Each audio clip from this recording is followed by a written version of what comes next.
la fédération irlandaise après le match de barrage perdu face à la France et marqué par la main de Thierry Henry. Dominique Courdier est directeur de l'information de Newstank Football. Jean-Michel Arquet, consultant foot BFM TV. Tous deux sont revenus sur ce dernier élément ce soir dans Grand Angle. Cette information était déjà sortie en 2014, il y a environ un an, et donc les faits ne sont pas tout à fait nouveaux. Il semble qu'il y ait eu une sorte de transaction, et pour vous donner mon avis, je trouve ça moins choquant quand même que les informations précédentes qui concernaient des achats de votes pour l'attribution d'une Coupe du Monde. Que la FIFA ait choisi de transiger avec l'Irlande, plutôt que d'avoir une action judiciaire qui pouvait avoir des conséquences dommageables sur le calendrier même de la Coupe du Monde qui allait avoir lieu en Afrique du Sud quelques mois plus tard. C'est pas terrible, et dans le contexte actuel, évidemment, c'est pas très bien de la part de la FIFA, mais je trouve ça moins scandaleux donc que les faits précédents. Il y a quelque chose que je ne comprends pas, et je posais la question à Jean-Michel Larquet, c'est que c'est en fait de jeu, Jean-Michel Larquet, la main de Thierry Henry, donc manifestement, enfin les Irlandais, ils n'avaient pas grand-chose à faire là, après ça. Ah mais je suis abasourdi par les propos de Dominique, parce qu'il n'y avait strictement rien à faire. La FIFA ne peut rien faire. Il y a une décision arbitrale, et là on est dans le sordide. C'est-à-dire que la FIFA a acheté une décision arbitrale. Quel était le recours possible de la fédération irlandaise? Le recours était égal à 0. On est dans le sordide le plus complet. Là, les gens de la FIFA, je crois que dans les titres vous le disiez, ils ont acheté la paix, ils ont acheté une décision arbitrale. Est-ce que vous vous rendez compte la décision arbitrale, elle avait été prise, Jean-Michel. Mais oui, ils l'ont acheté pour que l'Irlande se taise. Donc, Dominique, la fédération irlandaise, pas plus que la FIFA, pas plus que la fédération irlandaise, pas plus que le district de la Creuse, n'a le droit de revenir sur une décision arbitrale. Le recours de la fédération irlandaise était de 0. On a simplement donné 5 millions d'euros ou 5 millions de dollars à la fédération irlandaise pour les acheter et pour acheter leur tranquillité. Dans tous les domaines d'activité, lorsqu'une entreprise menace de faire une action judiciaire, et on arrive à des transactions. Mais elle ne peut pas, Dominique, arrêtez de me dire qu'elle peut faire une action judiciaire, ou qu'elle peut faire une action disciplinaire, ou qu'elle peut mener un contentieux. Elle ne peut pas. Ce n'est pas possible. On ne peut pas revenir sur une décision arbitrale. Ah non, mais ce qu'aurait donné, je ne préjuge pas du tout de ce qu'aurait donné cette action judiciaire. Simplement, on était au mois de novembre 2009. Dominique. Oui, Jean-Michel. C'est irrecevable, vous dit Jean-Michel Larquet. C'est irrecevable. Ça aurait été irrecevable. Eh bien, disons que la FIFA, effectivement, a mis un gros paquet d'argent pour étouffer l'affaire. Et aujourd'hui, bien sûr, dans le contexte où se produit cette, disons, pseudo-révélation, parce que je dis les faits avaient déjà été énoncés en 2014, eh bien, ça ne vient que renforcer évidemment le climat de suspicion qui entoure la FIFA aujourd'hui. Jean-Michel. Dominique, de grâce, ne dis pas que ça ne te choque pas. C'est pour moi, et à mes yeux, moins. À mes yeux, parce qu'en plus, Dominique, c'est à mes yeux le plus terrible. Le plus terrible.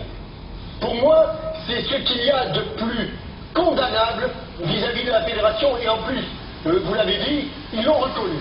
Ça achète une décision arbitrale, pour moi, c'est du domaine de... Décision arbitrale. Ils auraient acheté une décision arbitrale s'ils avaient donné les 5 millions avant pour que l'arbitre soit ne voit pas la main, soit pour que... Mais là, la décision arbitrale n'a pas été achetée. Alors Dominique, vous me tendez et tu me tends, puisqu'on se tutoie, tu me tends la perche. Ils l'ont acheté après. Qui te dit qu'ils l'ont pas acheté avant parfois? Ah là, aujourd'hui, alors... Vu ce qui se passe depuis quelques jours, j'ose plus tellement faire de pronostics sur ce qui s'est fait ou ce qui ne s'est pas fait, effectivement. Eh oui, je te remercie. Ton service, Jean-Michel. Il y a quand même un phénomène, alors qui est sans doute lié aux révélations là, qui sont sorties ces derniers jours, Dominique Courdier, mais On se demande quand ça va s'arrêter. Là, la FIFA reconnaît aujourd'hui, dit oui, bah oui, on a fait ça. Non, non, mais... Oui, bon, quel est le problème? On a versé 5 millions d'euros à une fédération pour avoir un peu la paix. Alors c'était un prêt, pour finir de vous expliquer, c'est un prêt déguisé, c'est-à-dire que la FIFA a dit, on vous prête 5 millions d'euros pour vous construisiez un stade, si vous qualifiez pour le Mondial 2014, vous me remboursez, sauf que l'Irlande ne s'est pas qualifiée, l'Irlande n'a pas remboursé. Mais hélas, à chaque fois qu'il y a la FIFA, il y a des circuits d'argent un peu troubles, chaque fois il y a des justifications, c'est toujours pour des projets de développement et tout ça, hélas, c'est comme ça. Quand ça va s'arrêter, aujourd'hui, on n'en sait rien. Il y a la justice américaine donc qui continue à creuser, et puis le hasard veut que Madame Lynch, qui s'occupait de cette affaire à New York, soit devenue ministre américaine de la justice. Donc évidemment, elle a les moyens politiques pour pousser les feux sous cette affaire. Donc quand ça va s'arrêter, alors là, c'est bien difficile de le dire. Moi j'ai une crainte, Jean-Michel, c'est que on tourne autour de la France là. On tourne autour, c'est-à-dire on apprend que dans l'attribution 98, il y a eu des pots de vin. Mais elle venait du Maroc. Là, c'est le match Irlande-France. Mais c'est la fédération irlandaise. On tourne autour de la France et on se demande à quel moment ça va nous tomber sur le casque.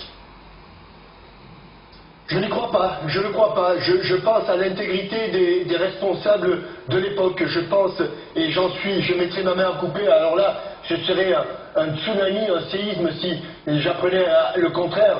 Mais des hommes comme Jacques Lambert et comme le président de la fédération de l'époque, même si ce n'était pas une épée, M. Escalette, je ne pense pas une seule seconde qu'il se soit prêté à ce petit jeu. Ne confondons pas. En 98, Jean-Michel, c'était surtout Fernand Sastre, qui est un homme dont personne n'a jamais contesté l'intégrité et qui a gagné l'organisation de la Coupe du Monde de 98, qui l'a organisée et qui est mort juste au moment de l'ouverture de cette Coupe du Monde.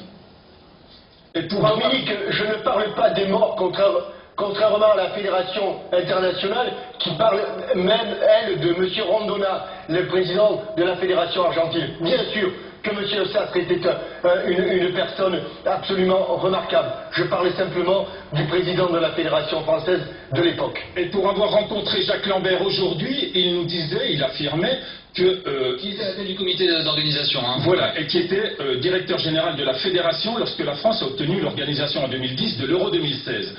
Il nous a répété et juré que dans l'esprit des organisateurs, ils étaient prêts à perdre l'organisation de l'euro plutôt qu'à tricher, et il nous dit aussi que l'attitude des Italiens et des Turcs, qui étaient les concurrents de la France pour l'organisation, a été absolument au-dessus de tout soupçon. Bon, espérons effectivement que ça en reste là et que la France ne soit jamais concernée. On va suivre ces rebondissements, Jean-Michel. Qu'est-ce qui vous arrive, Jean-Michel? Je vous vois vous prendre la tête. Non, Dominique, de grâce, Dominique, c'est grave, Dominique, c'est très grave, Dominique. Ne fais pas croire, ne minimise pas l'importance de cette attitude, c'est épouvantable. Magnifique.